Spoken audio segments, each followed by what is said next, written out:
قازمین کے بعد ہم جائیں گے سامرا تو پہلے جانا اس کو تو بعد میں جائیں گے جیسے جائیں گے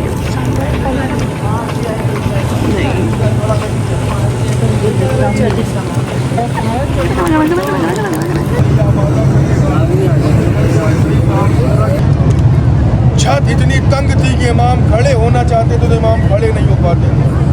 دیواروں پہ اس نے کیلیں لگوا رکھی تھی کہ اگر تھک کے امام دیوار سے ٹیک لگائیں تو وہ کیلیں امام کو چبھے. اس قدر اندھیرا تھا کہ اگر امام کو نہ تو ہاتھ نظر آتا تھا نہ چاروں طرف کچھ نظر آتا تھا. اس کے باوجود امام شکر خدا میں اس طریقے سے کرتے تھے: معبود تیرا شکر ہے میں نے تجھ سے تنہائی مانگی تھی, تو نے ایسی تنہائی دی, یا تو تو ہے یا میں ہوں, ہم دونوں کے علاوہ تیسرا اور کوئی نہیں, بس تیری عبادت. ہارون نے جتنے دروغہ زندان پہ امام کو مسلط کیا سب امام کی عبادتوں سے اس طریقے سے متاثر ہوتے تھے کہ ایک دو دن کے بعد امام کے ہاتھ میں بیعت کر کے صاحب ایمان ہو جاتے تھے. آخر میں اس نے سندھی بن شاہق لعنتی کو امام میں مسلط کیا اور یہ کہہ کے مسلط کیا کہ میں نے آزاد کیا ہے, جتنا ظلم کرنا ہے مجھ سے قاسم پہ کرو, میں تمہیں کچھ نہیں روکوں گا نہ ٹوکوں گا. آخر میں نوبت یہ آ گئی تھی کہ امام پہ اس قدر ظلم و ستم تھا کہ امام اگر اپنے بستر پہ لیٹتے تھے اور اس کے اوپر سے چادر رکھی جاتی تھی تو بس یہ لگتا تھا کہ بستر پہ چادر ہے, چادر کے نیچے اور کوئی نہیں ہے. امام اتنے لاغر اور ضعیف ہو گئے تھے. آخر میں وہ وقت آیا کہ جب امام کو زہر دیا گیا, رات کی تاریکی میں امام کو زہر دیا گیا, امام کی شہادت ہوئی. جیسے ہی یہ خبر ہارون کو ملی ہے, ہارون نے ایک نجار کو بلایا. بلانے کے بعد یہ کہتا ہے جا قید خانے میں ایک قیدی مر گیا ہے, اس کی ہتھکڑی اور بیڑیاں کاٹ دے, اسے دفن کرنا ہے. وہ نجار قید خانے میں آیا, واپس دوڑ کے ہارون کے پاس آ کے اپنے اوزار ہارون کے قدموں پہ پھینکتا اور پھینکنے کے بعد یہ کہتا ہارون یہ بتا جو قید خانے میں قیدی مرا ہے تیری اس سے دشمنی کیا تھی؟ ہارون کہتا ہے کیا مطلب؟ وہ نجار کہتا ہے ہارون تو نے اتنی سختی سے ہتھکڑی اور بیڑیوں میں اسے جکڑ رکھا تھا کہ ہتھکڑی اور بیڑیاں اس کے جسموں کا گوشت کھا کے اس کی ہڈیوں سے جا کے مل گئی ہیں, یا تو اس کے ہاتھ اور پیر کاٹنے پڑیں گے یا اسے ایسا ہی ہتھکڑی اور بیڑیوں میں دفنانا پڑے گا. اب ہارون پریشان تو پریشان کیا کرے عزیزو, یہ میرے جملے نہیں ہیں, مقتل کے جملے ہیں. مقتل میں لکھا ہے ہارون نے 4 مزدوروں کو بلایا. مزدوروں کو بلانے کے بعد یہ کہا کہ ایک قیدی مر گیا ہے, اس کے جنازے کو اٹھاؤ, جہاں لے جا کے پھینکنا ہے پھینک دو, لیکن ہمارے اوپر اس کا الزام نہ ہے. یہ مقتل کے جملے ہیں, پھینکنے کا لفظ, جہاں پھینکنا ہے پھینک دو. تاریخ کے دن 4 مزدوروں نے امام کا جنازہ اٹھایا, بغداد کے اس پل پہ لے جا کے رکھا کہ جہاں پہ رات میں وحشی جانور گزرا کرتے تھے. ان مزدوروں کا ارادہ یہ تھا کہ رات میں جنازے کو رکھیں گے, جب وحشی جانور گزریں گے تو کچا چبا جائیں گے, صبح ہوگی ہم کہتے ہیں کہ ہارون پتہ نہیں وہ جنازہ کہاں گیا. تاریخ کہتی رات بھر امام کا جنازہ لاوارثوں کی طرح پلے بغداد پہ رکھا رہا. جب صبح نمودار ہوئی, یہ 4 مزدور آئے یہ دیکھنے کے لیے کہ جانوروں نے تو کھا لیا ہوگا, لیکن عجب نظارہ تھا, سارے جانور امام کا طواف کر رہے تھے. کوئی سجدے میں گرا تھا, کوئی طواف کر رہا تھا. عجب نہیں, ہر جانور اپنی زبان میں کہہ رہا ہوں مولا ہم جانور ہیں لیکن ہمیں اتنا معلوم ہے کہ آپ کی عظمت کیا ہے, آپ کی عزت کیا ہے. یہ انسان ہے جو جانوروں سے بدتر ہے. اب یہ وقت ہوا کہ امام کو دفن کون کرے, تو یہ انتظار کیا گیا کہ امام کا بیٹا جو مدینے میں ہے, کیونکہ معصوم کو معصوم ہی دفن کر سکتا ہے. امام علی رضا مدینے سے آئے. عجب نہیں, جب امام نے اپنے بابا کے جسم کو اٹھایا ہوگا, کربلا کا رخ کر کے اپنے جد سید سجاد پہ ضرور گریہ کیا ہوگا, یہ کہہ کے گریہ کیا ہوگا میرے جد سجاد آپ پہ لاکھوں سلام, میرا بابا بھی غریب الوطنی میں مارا گیا لیکن میں دفن کرنے آیا تو کوئی مجھے کوڑے نہیں مار رہا ہے, کوئی تازیانے نہیں مار رہا ہے. ارے آپ پہ سلام ہو, 11 محرم کو آپ کو وہاں سے گزارا گیا جہاں آپ کے بابا کا لاشا بے گور و کفن جلتی ہوئی خاک پہ پڑا تھا. جب آپ گزرے ہوں گے نہ جانے آپ کے دل پہ کیا گزری ہوگی. پل پہ بغداد کے, پل پہ بغداد کے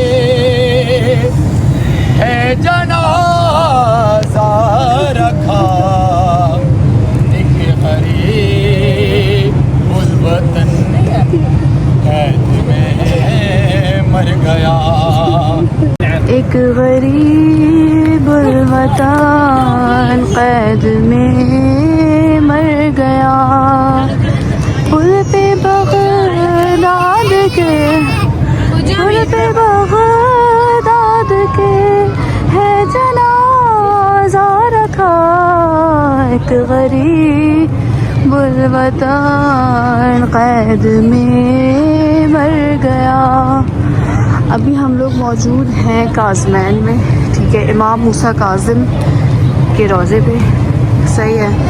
ابھی مولانا نے جو ہے وہ حدیث پڑھی, شور بہت زیادہ تھا تو بس حدیث جو پڑھی اس کی آواز پراپر آئی ولاگ میں کہ نہیں, آپ لوگ غور سے سن لیجئے گا, ٹھیک ہے. اچھا, اندر دو ذری ہیں, ایک امام موسیٰ کاظم کے ذریعے, پہلے ہم چپڑے رکھ دیں پھر میں آپ کو دکھاتی ہوں. یہ دیکھیں یہ کاظمین کے اندر کا ہے, ٹھیک ہے, بہت ہی خوبصورت بنا ہوا ہے. اور امام موسیٰ کاظم ابھی مولانا نے حدیث پڑھی, ٹھیک ہے, اس میں آپ لوگوں نے سنا بہت مظلوم امام تھے, بہت زیادہ شہید کیا, اتنی بے دردی سے شہید کیا کہ بالکل حد ختم. اور ظلم کی انتہا یہاں ختم ہوئی, ظلم کی انتہا یہاں ختم ہوئی کہ شہید کرنے کے بعد کفنانے دفنانے کے بجائے جنازے کو بغداد کے پل کے اوپر چھوڑ دیا, جنگلی جانوروں کے لیے, کہ جنگلی جانور کھا لیں گے تو سوراخ مٹ جائے گا, اور اس لیے بغداد کے پل کے اوپر مولا کا جنازہ چھوڑ دیا. یہ انتہا تھی ظلم کی. بس میں اندر جاتی ہوں, ذری کی زیارت کرتی ہوں, آپ لوگ بھی کریں, اپنی دعائیں مانگیں, ٹھیک ہے. مولا سب لوگوں کو یہاں کی زیارت کروائیں, ان لوگوں کو خاص طور سے میں ان لوگوں کے لیے دعا کرتی ہوں کہ جنہوں نے ایک دفعہ بھی زیارت نہیں کی. بس ہم اندر چلتے. اچھا, اندر آئے ہیں تو اندر ایک ہی ذری ہے, ٹھیک ہے, جس کے اوپر لکھا ہوا ہے مرقد شیخ الدین طوسی. آؤ اب اندر چلتے ہیں.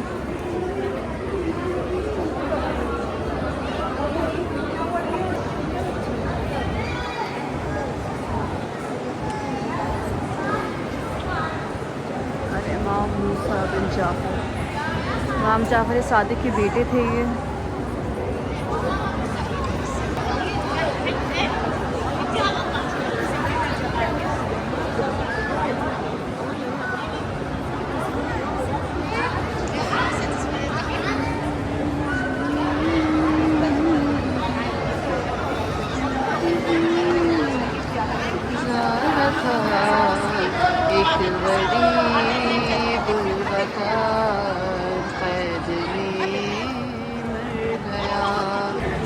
یہ ایک ذری ہے, پوری بہت بڑی سی بنی ہوئی ہے, اور اس کے اندر دو امام ہیں, امام موسیٰ کاظم اور محمد تقی جواد, امام محمد جواد.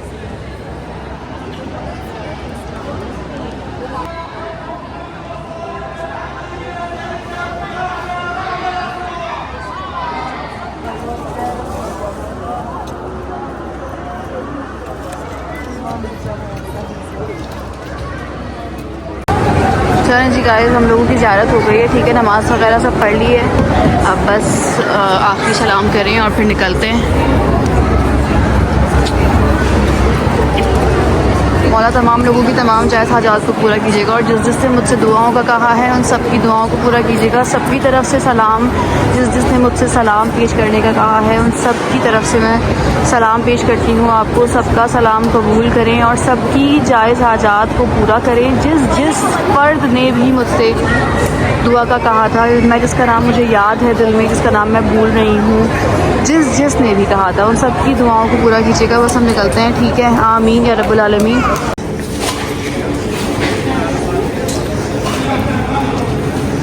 اور اب ہم لوگ یہ بلد پہنچ گئے ہیں, یہاں پہ محمد حسین کا روضہ ہے.